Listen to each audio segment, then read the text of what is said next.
사사기 4장 11절에서 24절까지 우리 한 목소리로 함께 봉독합니다. 모세의 장인 호밥의 자손 중 겐 사람 헤벨이 자기 족속을 떠나 게데스에 가까운 사이나님 상수리 나무 곁에 이르러 장막을 쳤더라. 아비의 아들 바락이 다볼산에 오른 것을 사람들이 시스라에게 알림해 시스라가 모든 병거 곧 철병거 900대와 자기와 함께 있는 모든 백성을 하루셋 학고임에서부터 기송강으로 모은지라. 드보라가 바락에게 이르되 일어나라, 이는 여호와께서 시스라를 내 손에 넘겨주신 날이라. 여호와께서 너의 앞서 나아가지 아니하시느냐 하는지라. 이에 바락이 10,000명을 거느리고 다볼산에서 내려가니 여호와께서 바락 앞에서 시스라와 그의 모든 병거와 그의 온 군대를 칼날로 혼란에 빠지게 하시매 시스라가 병거에서 내려 걸어서 도망한지라. 바락이 그의 병거들과 군대를 추격하여 하루셋 학고임에 이르니 시스라의 온 군대가 다 칼에 엎드려졌고 한 사람도 남은 자가 없었더라. 시스라가 걸어서 도망하여 겐 사람 헤벨의 아내 야엘의 장막에 이르렀으니 이는 하솔 왕 야빈과 겐 사람 헤벨의 집 사이에는 화평이 있었습니다. 야엘이 나가 시스라를 영접하며 그에게 말하되 나의 주여 들어오소서, 내게로 들어오시고 두려워하지 마소서 하매 그가 그 장막에 들어가니 야엘이 이불로 그를 덮으니라. 시스라가 그에게 말하되 청하노니 내게 물을 조금 마시게 하라. 내가 목이 마르다 하매 우유 부대를 열어 그에게 마시게 하고 그를 덮으니 그가 또 이르되 장막문에 섰다가 만일 사람이 와서 내게 묻기를 여기 어떤 사람이 있느냐 하거든 너는 없다라 하고 그가 깊이 잠드니 헤벨의 아내 야엘이 장막 말뚝을 가지고 손에 방망이를 들고 그에게 가만히 가서 말뚝을 그의 관전오리에 박음에 말뚝이 꿰뚫고 땅에 박히니 그가 기절하여 죽으니라. 바락이 시스라를 추격할 때에 야엘이 나가서 그를 맞아 그에게 이르되 오라, 내가 찾는 그 사람을 내가 내게 보이리라 하매 바락이 그에게 들어가 보니 시스라가 엎드러져 죽었고 말뚝이 그의 관전오리에 박혔더라. 이와 같이 이날에 하나님이 가나안 왕 야빈을 이스라엘 자손 앞에 굴복하게 하신지라. 이스라엘 자손의 손이 가나안 왕 야빈을 점점 더 눌러서 마침내 가나안 왕 야빈을 진멸하였더라. 아멘. 할렐루야. 하나님의 은혜가 오늘 새벽에 하루의 첫 시간을 주 앞에 드리는 우리 믿음의 가족들에게 함께 하시기를 예수님의 이름으로 축원합니다. 오늘 말씀은 바락이 이 시스라의 군대와 싸우는 그런 전투의 장면을 담고 있습니다. 바락이 군대를 이끌고 다볼산으로 올라갑니다. 이에 하솔의 군대도 장관도 움직이죠. 그래서 오늘 12절과 13절 보면은 아비노함의 아들 바락이 다볼산에 오른 것을 사람들이 시스라에게 알림해 시스라가 모든 병거 곧 철병거 900대와 자기와 함께 있는 모든 백성을 하루셋 학고임에서부터 기송강으로 모은지라 이렇게 말씀을 합니다. 그들이 이 갈멜산 기슭, 이 하루셋 학고임 그곳이죠.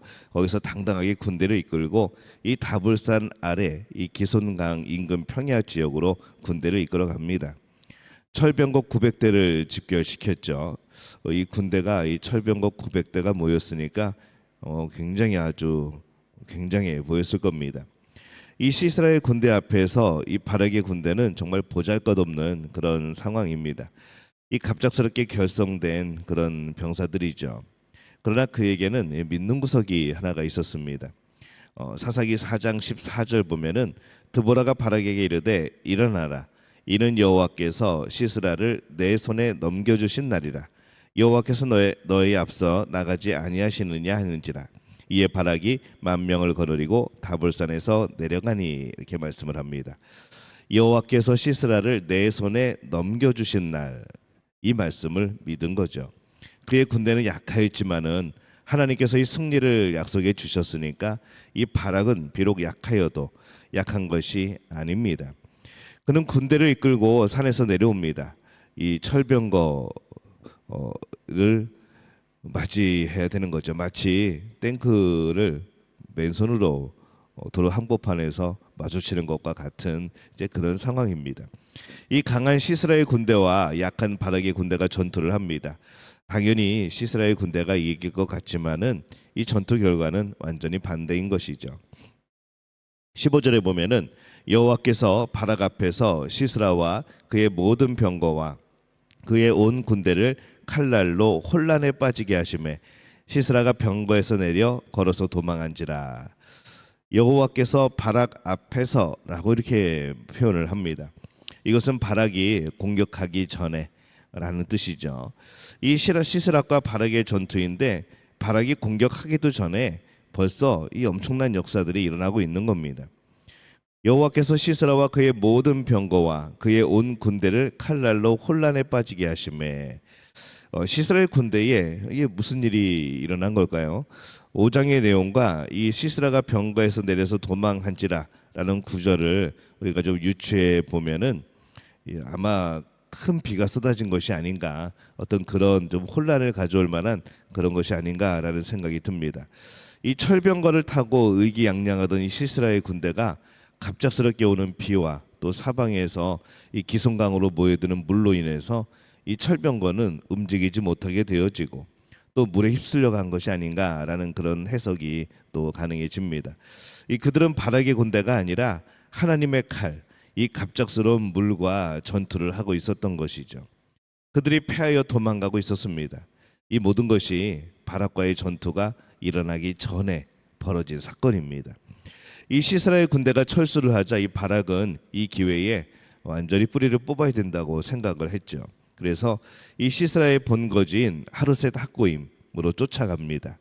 그런데 그가 그곳에 도착하였을 때 또 놀라운 일이 벌어집니다. 시스라의 온 군대가 다 칼날에 엎드려졌고 한 사람도 남은 자가 없었더라라고 말씀을 합니다. 이 바락은 이 도망가고 있는 그 군인들하고도 그 병사들하고도 하는 전투도 사실 두려워했는데 그곳에는 다 죽고 아무도 없었다는 것이죠. 이 하나님의 칼이 어떤 모양으로 나타났는지 뭐 구체적인 설명이 되어 있지 않지만은 그들이 모두 죽임을 당했습니다. 이 전투는 참 희한한 전투입니다. 그러나 이 전투를 통해서 우리가 보는 것은 이 전쟁은 하나님이 하신 거구나라는 것을 발견하게 되는 거죠. 오늘 말씀에 좀 이상하게 시작을 합니다. 사사기 4장 11절 오늘 첫 말씀에 이렇게 말씀을 하죠.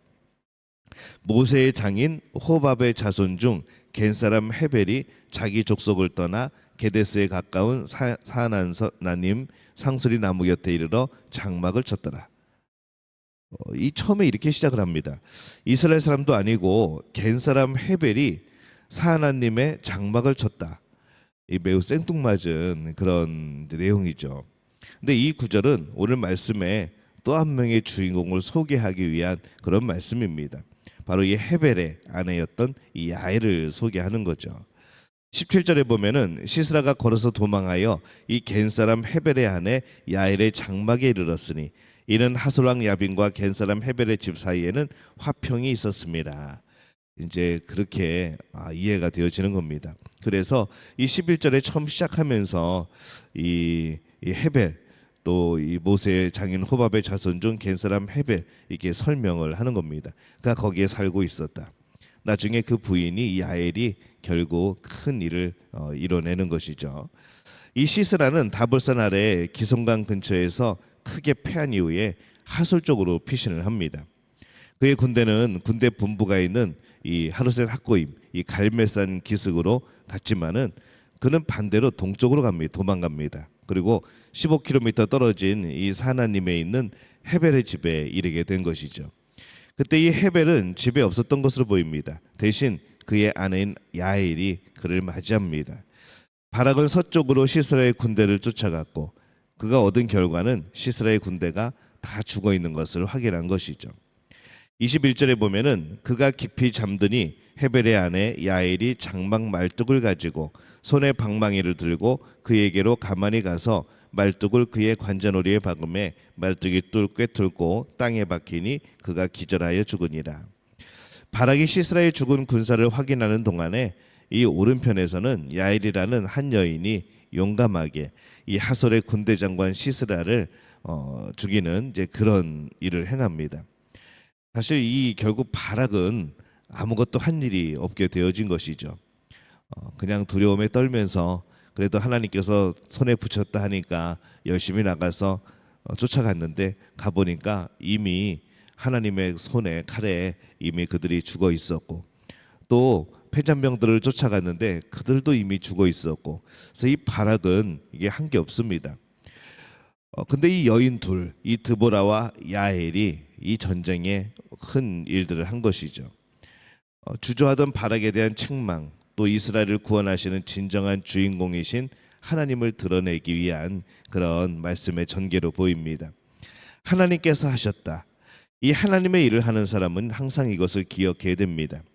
이것을 기억할 때 그가 하나님의 일을 하는 것이 복된 것이고, 이것을 기억하지 못하면 그것은 자칫하면은 교만이 되어지는 것이죠. 그래서 우리는 늘 하나님이 하셨다라고 하는 삶의 고백이 넘쳐나야 됩니다. 우리 시스라와 바락이 전투를 합니다. 당연히 시스라가 이길 것 같았지만 바락이 이깁니다. 정확히 표현을 하자면은 하나님께서 이기신 겁니다. 바락과 싸우기 전에 하나님께서 다 하셨고, 그래서 이 말씀 속에서 우리가 싸워서 이겨도 하나님께서 이기게 하시는 겁니다. 바락이 싸우기 전에 이긴 것은 그의 주저함 때문에 하나님께서 책망하시는 그런 성격이 강한 것이죠. 담대함으로 나갈 필요가 있습니다. 신앙인에게 있어서는 모든 전쟁은 하나님께 속한 겁니다. 이 영적인 전쟁조차도 하나님의 손에 달려 있는 겁니다. 그러니까 우리는 하나님을 의지할 수밖에 없는 것이죠. 오늘 시스라와 바락의 전투, 또 바락과 야엘의 공로, 이 내면적인 전투도 오늘 함께 봤습니다. 이 결국 바락이 아니라 야엘이 시스라를 죽이게 되어지고, 병사 한 명도 없는 이 한 여인이 큰 일을 행합니다.